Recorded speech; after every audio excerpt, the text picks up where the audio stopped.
Please remember that all the opinions in the show are those of the host and should only be taken as food for thought. We're in no way telling you to do anything. Everything is kept anonymous for the safety of the listeners and no information is shared to anyone else. If you are easily offended by people's opinions or views, then thank you for making it this far, but this is not the podcast for you, so see you later.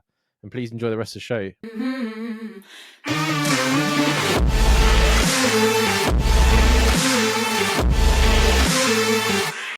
Right, hey guys. Great pod. You get me through some shitty days at work, and I have a dilemma I can hope you help with. I think I've bagged myself a crazy chick.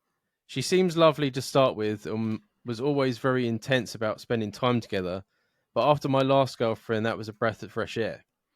However, nowadays we've been together 3 months, and she's finding girls I follow on Instagram and asking how I know them and why I've liked posts of theirs from years ago. Crazy. Some of which are girls I dated and not spoke to in years and just never blocked. This was grating on me a bit because some of these likes were from years ago and way before our relationship started. It climaxed last night. We had a bust up because I had a phone call from my brother saying that she had been messaging his ex-girlfriend, asking her why her number is blocked in my phone. Jesus fuck. Which means she got onto my phone somehow, checked out my blocked numbers, and started contacting them. When I confronted her, she said that she was just making sure she could trust me, but I feel I've been violated now. Am I overreacting, or is this out of order? Thank you, Jamie. Walking red flag. This is out of order. Why would you go to their blocked numbers? Like, if he's blocked them, he doesn't want to speak to them. What's the problem? Can block the numbers because then it stops the messages from coming in, so they never show up, and then they can unblock them when they're not around their significant others, and they continue to text them. But here's what I think. You did it, Chuck. Yeah. No, I've never cheated in my life. I've never been dishonest about anything like that. I never would have thought about that. Like, you block them because you just can't stand to. You know what I mean? But it makes a lot of sense. Change the name. So, like, let's say, a girl was cheating on a guy, and she was cheating on the guy with a guy named David, right? She would put the number in as like Elizabeth, and so when the texts come in, no one thinks to look at it or go through them. You know what I mean?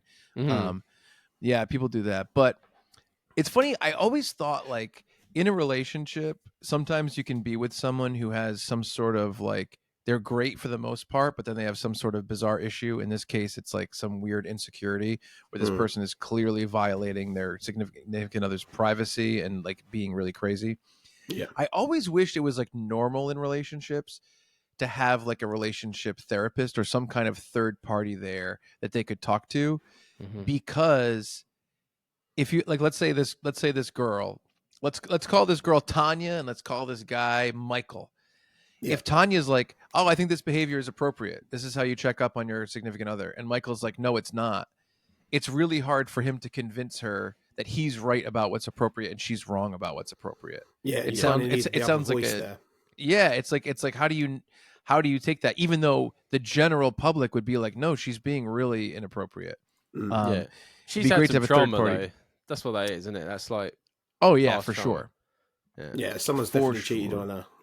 I've dated a lot of people with insecurities like that who are nervous about things. No one that has gone to that length, but definitely stuff like that.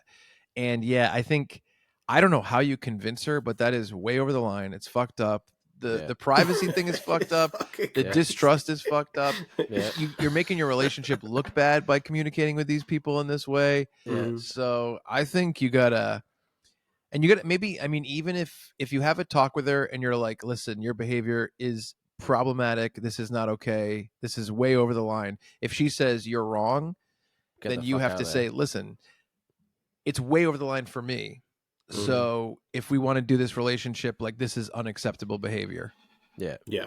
And maybe even say, let's take a week apart and think about this and how we want to proceed, because she might talk to other people about it and people could tell her that that's fucked up. Yeah. Yeah.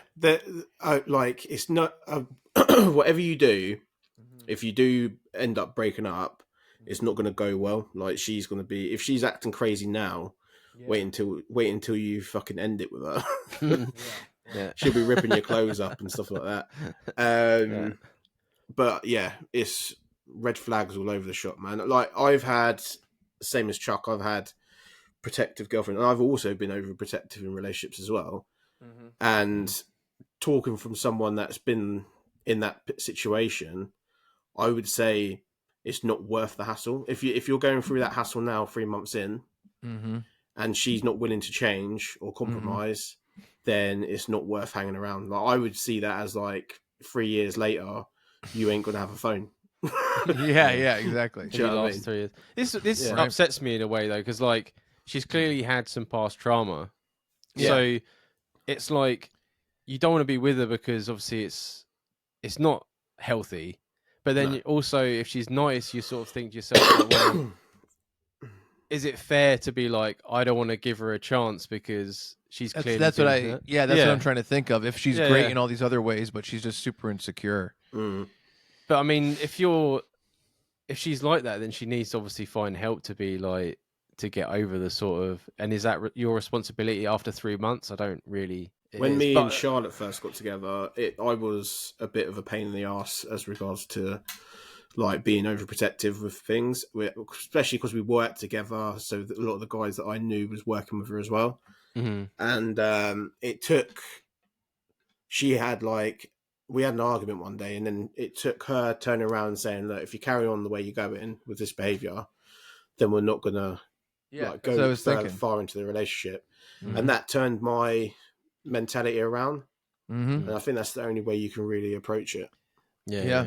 We always say, I mean, and be like, I want you to talk to other people and ask them if you think this is like normal behavior. Yeah. If you've given no reason for her to act that way, then it's just we always say communication is key, and I think even in this sense, like sitting down and saying how you feel, and if she, like Chuck says, if she's like, no, I don't think there's anything wrong with it, you'll be like, well, there it is for me, and I can't be like this. That's 100% understandable. And if she overreacts or anything like that, when you speak to your friends and they'll be like, you gave her a chance, what more, you know what I mean, what more is there? There's no guilt for you then. You've asked her, you've spoken to her, and she just doesn't want to see the light.